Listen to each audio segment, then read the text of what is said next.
Secretary, thank you both for being here and for your service to our country. Secretary Driscoll, last year the sheriff in my county reached out to my office with alarm as the Army's decision to deactivate the 11th Expeditionary Combat Aviation Brigade at Fort Carson.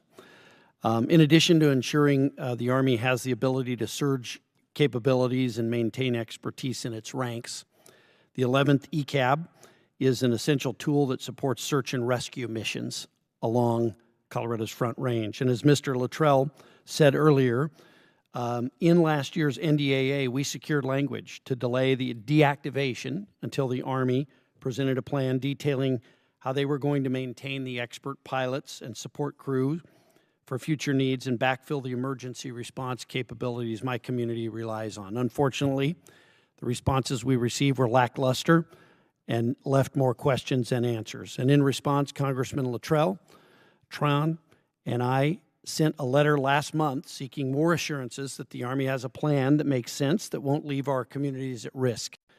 With markup for this year's NDAA rapidly approaching, it is imperative that we receive an answer to our letter ASAP. When can we expect a response, and can I count on you to continue working with the members of this committee to find a way forward that meets the Army's needs as well as our districts?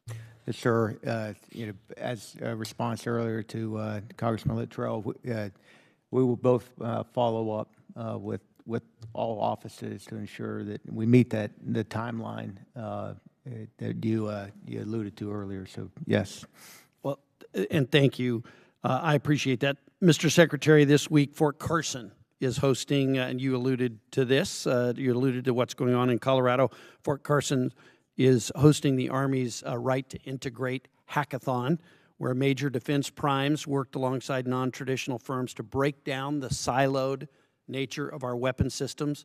In a combat environment where a lag in data sharing translates directly to casualties, any lack of interoperability is a strategic liability. Can you provide your perspective on how we can break down these software silos and how Fort Carson's leadership on next-gen command and control is avoiding these pitfalls?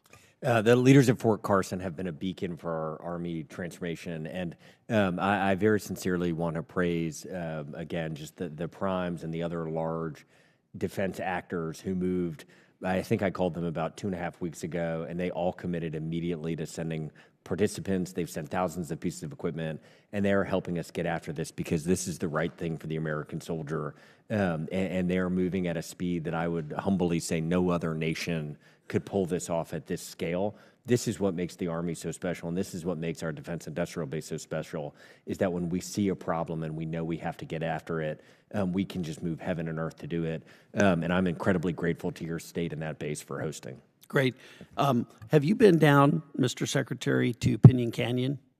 I don't believe I have. Okay. Would love to have you come down. It's, of course, not contiguous to Fort Carson, but it's associated training facility. You can do a full brigade-size maneuver there. We had a state environmental agency that was trying to hassle the Army, I would say, about environmental issues there. Fort Carson was acquired over 50 years ago. They do a great job of environmental stewardship. In fact, I'd argue that some of the assets that they have there, old homesteads and things, the Army does an amazing job of protecting those assets and still doing training around them. If there's an old homestead, they put cyber stakes around it, and they say, that's a minefield, we don't go there. If that same facility would be on, say, public land or National Forest Service land, it would probably be rummaged through. But the Army's done an amazing and incredible job of preserving that environmentally. While we're trying to work with states and make sure that we preserve these historic sites, I mean, we can't impinge training or stop training to preserve these things. We can do both things. Any thoughts on that? Do you have this issue pop up in other states as well? Congressman, the vast majority of communities where our soldiers exist and the vast majority of states that host our bases are incredible partners. There are absolutely times where there is tension between what a local community would prefer and what we think we need to do for national security. And I would say in the vast majority of instances, we end up in a place where our soldiers get to continue to train how they need to fight and win our nation's wars. Great. Thank you, Mr. Secretary.